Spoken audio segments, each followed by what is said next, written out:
Hey everyone, welcome back to the channel. Today I'm going to show you how to mask an image inside a logo using Figma. If you've ever wanted your logo to have a cool, eye-catching photo or texture inside it, maybe for a presentation or for your website, this is exactly the trick you need. Stick with me for just a few minutes and by the end you'll know exactly how to make your logos pop with custom images. Let's jump right in. Okay, so imagine you've got your logo open in Figma. I'm using a simple example, but these steps will work with any logo, whether it's text-based or a complex vector shape. First up, grab the image you want to use as the fill inside your logo. Maybe you want a vibrant landscape inside your text, or even a subtle pattern inside your icon. Bring that image into your workspace if it is there already.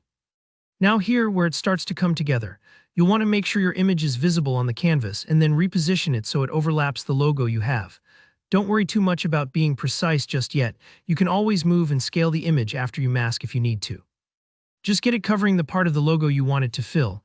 It's a bit like placing a photo over a cookie cutter. Wherever the cutter is, that's the shape you'll keep. Next, select both the image and the logo. The easiest way is to hold down Shift and click on each layer in the Layers panel, or just drag a selection box over both with your mouse. Got them both? Great. Now right-click anywhere on the selection and choose Use as Mask from the context menu. Don't worry if you haven't used this feature before, the naming can sound a bit technical, but what you're telling Figma is, hey, crop this image to the shape of my logo.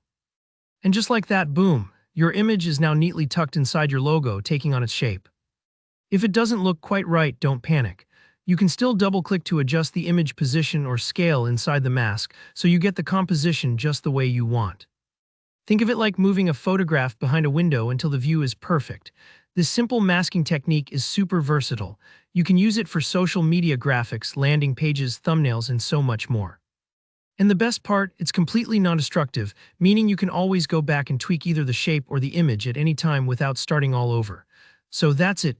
You've learned how to easily mask an image within a logo in Figma. If you found this tutorial helpful, make sure to tap that like button. And if you have any questions or want to share your own masked logo creations, drop a comment below. I'd love to see what you're working on.